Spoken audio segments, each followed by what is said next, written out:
All right, we're back. This is Really Ringwood. It is the week of the election, and we are very excited. We're excited. We're enraged.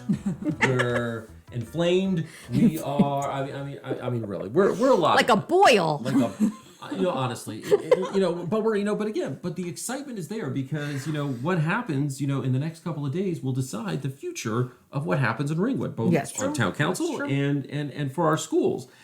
And one thing has become quite clear. A lot of you are paying attention to this show that we've been doing because the comments, the questions, the who is what, and I saw somebody wanting to broker a deal with waterboarding to meet us. Hey, that's wow, whatever's happening in y'all's personal lives out there. I really keep it to yourself. That's not how it works around here, but it does tell us that you're listening. It does tell us that you're paying attention. And thank you. And, and honest to God, that is a beautiful thing because we're so glad that you have found an interest in hearing about what's going on the other side of things. And like it or not, like what we say, hate what we say, you're here, we're happy, and that's really the essence of of what we're doing here, right? I mean, do you disagree with everything we say? I do not disagree. No. Do they? I do not know. We do not know. But that's the very reason why it is that we're here. And because again, most of us that are part of Really Ringwood, and probably many of you that are listening, you can't see what's going on the other campaign. So we are left with having to make a lot of assumptions, connecting dots with information, and I think we've done a pretty good job of that. Some folks have tried to say, but there's no way that chaos and control was really connected over here, except for the fact that when you get to the website for New Jersey Project, there they are. But again, these are the little things that you as the listener have to decide for yourself. Are these guys full of it, or are they onto something, or is it somewhere in the middle? Right. So we've been talking about, we read the comments and we see your posts, and you're getting our attention, and we appreciate that. But let's talk about how we present what we present. I think one of the big pieces of feedback that we've all seen a lot of is, why do you talk about For the Kids in a negative way more, or you don't talk about the Expect More candidates very much at all? I mean, we did talk about them. They did get the REA endorsement. We talked about how that was actually a positive for our town, for their campaign, for what they stand for, and how all of these other endorsements and everything. Anyway, you see, what we believe is getting the whole story out there.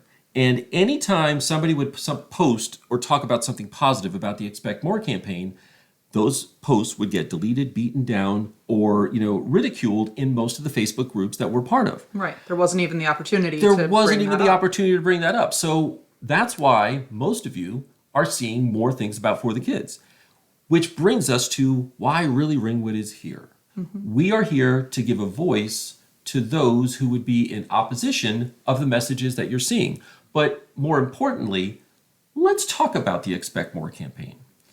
The Expect More campaign has a lot of great detailed information about what they would do should they become elected. In fact, we're going to put a couple visuals up on the screen so you can see what it is that we're talking about. Right, and they haven't blocked anyone from seeing these visuals. Right, so we don't have to tell you how you have to secretly see or hear any of this stuff, because there's nothing secret or hinky, or it's out there for you to see. Go to their campaign page, go to their Facebook group.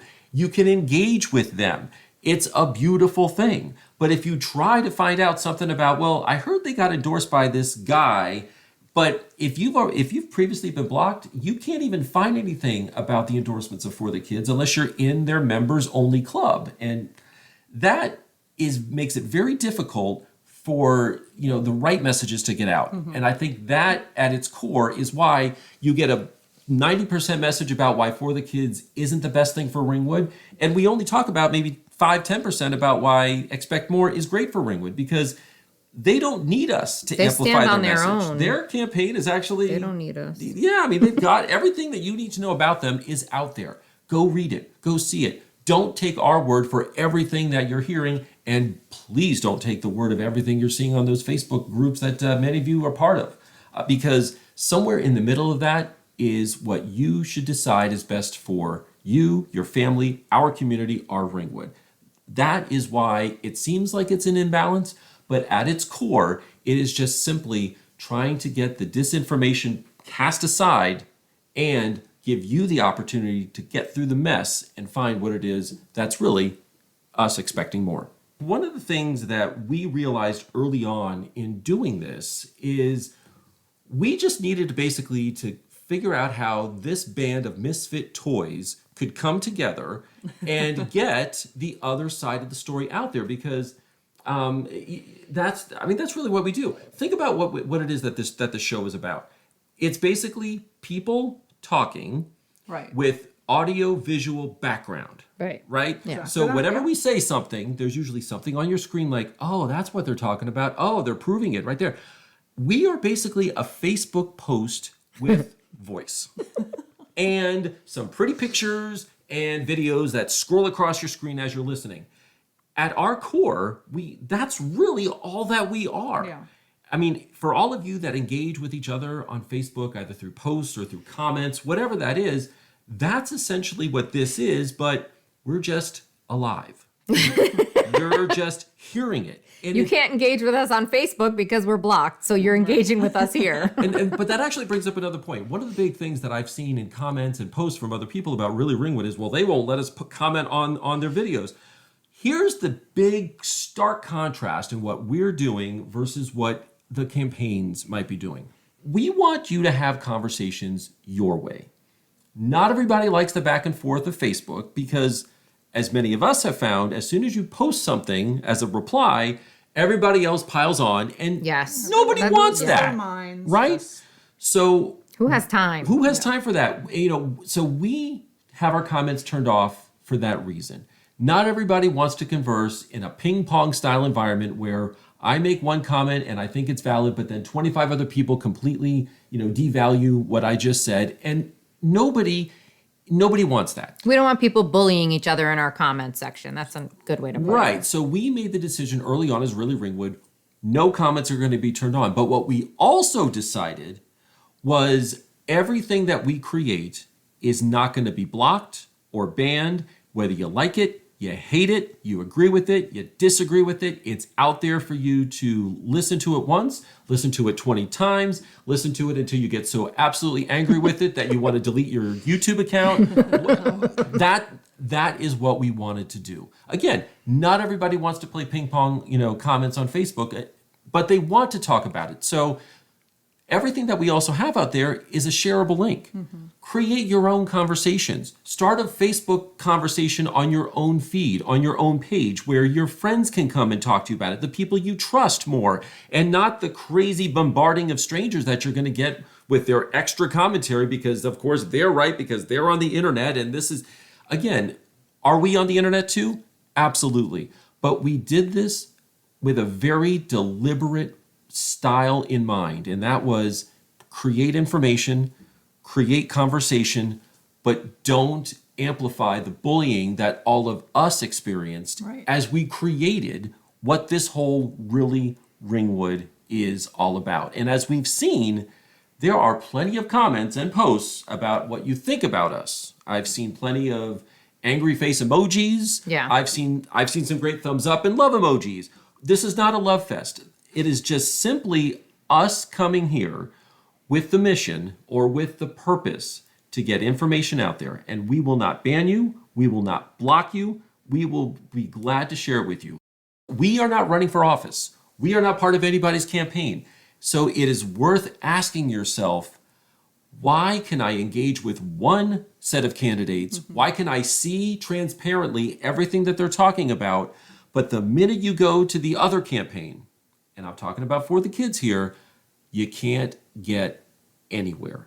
We've actually created posts that have the links to the episodes that you can simply copy and paste, put them into your own posts, start your own conversation. Send it off to your friend across the street. Send it as a text. Send it as an email to your relatives in Florida saying, can you believe these idiots and the crap that they're talking about on this show? Or to your counterpart, at work is like, oh, hey, these guys know what they're talking about. Again, we want every side of the story represented in Ringwood. That's what makes a community. And I think that's the one thing that, as a whole, we've been missing, because one side of the story is out there. And as soon as you give any sort of service to the side of the story in any of our community groups that isn't what the moderators or the administrators want, you are beaten down to the point where you're not even going to post and talk about it anymore. If you're even still a member. If you're even still a member, or if you've been kicked out or whatever. And that at its core is not community. And I think, we exist, really, Ringwood exists because of the blocking, the censoring, and the refusal of a lot of these moderators and admins to allow anyone that was interested in Expect More to talk about them. So we weren't here to just talk about how great Expect More was. We were just concerned about the censorship going on in our community pages. Yeah. When the false information that's getting out there is being amplified, you have admins and moderators that are kind of like working behind the scenes and playing puppet master. We talked about that, right. Previously. And we just didn't like being puppets anymore. Right. And like many of you who found us, you're probably not really thrilled about being puppets either, in our town. So, and then things just kept happening. The endorsements, the questionable motivations behind things, the odd posts, the scary t-shirts that were worn. Again, copy and paste our links. Start your own posts. That's how we want conversation to happen. You're not going to be able to, comment on our post directly, but obviously we see you, we hear you, and we're glad to engage with you using this forum. So thanks for tuning in. This is a pretty weird episode. I mean, it kind of took a really different side turn but think of it as, hey, we got some listener email kind of a thing. So there you go. That's what this one was about. Don't forget to vote on November the 8th. And if you're listening to this on November 9th, you're a day late. So thanks for tuning in. We'll see you next time.